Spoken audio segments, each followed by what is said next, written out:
lot of orange floating around here today.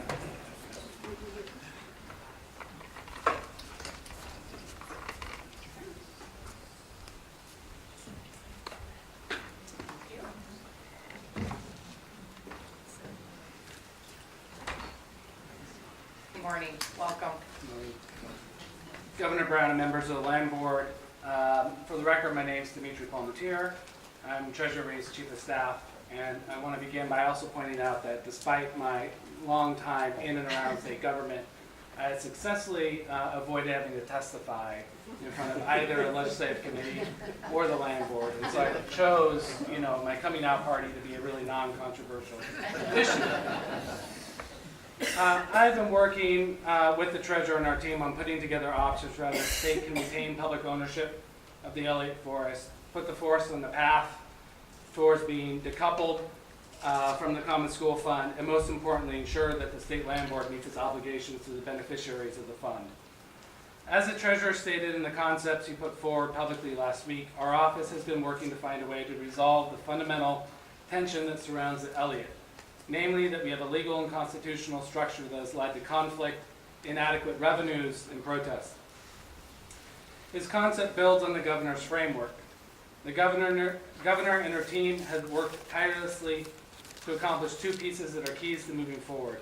First, as you heard today, we are within reach of securing a habitat conservation plan on the forest.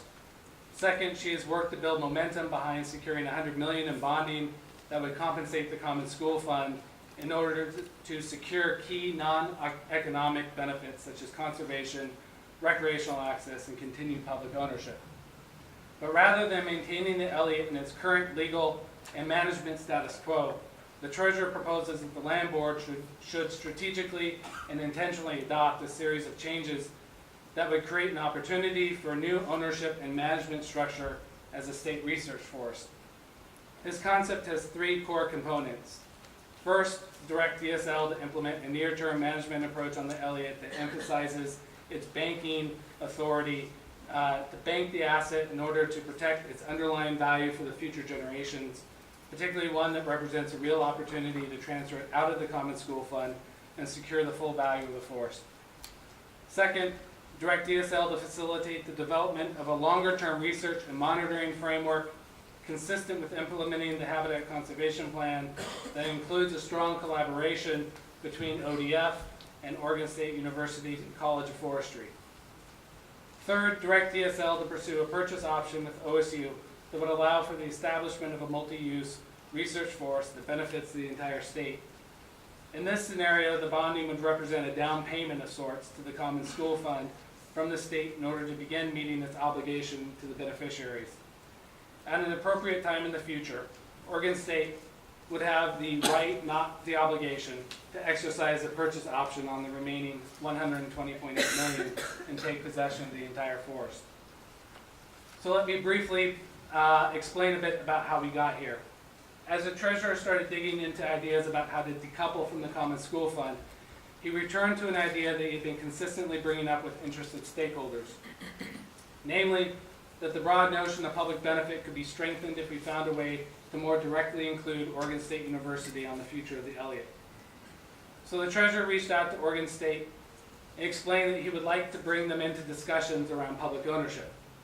And to be very clear, Oregon State did not independently ask to be involved. In fact, I will guess that the person sitting next to me will emphasize some of the preconditions that they talked to us about before they said that they would even be willing to engage in a conversation with our office. After the Treasurer and Governor expressed their concerns with privatizing the Elliott, Oregon State agreed to sit down and talk with us about what a partnership on the Elliott might look like. What you see here in the Treasurer's memo that we circulated last week and the Memorandum of Understanding with President Ray is what that path could look like. The details outlined in these two documents represent the ways in which the State Land Board can ensure the beneficiaries of the Common School Fund that you all are exercising your constitutional responsibilities, and represents a way that the university can continue to look out for the interests of its students, its faculty, and its staff. The Treasurer is encouraged by the partnership we have developed with the university.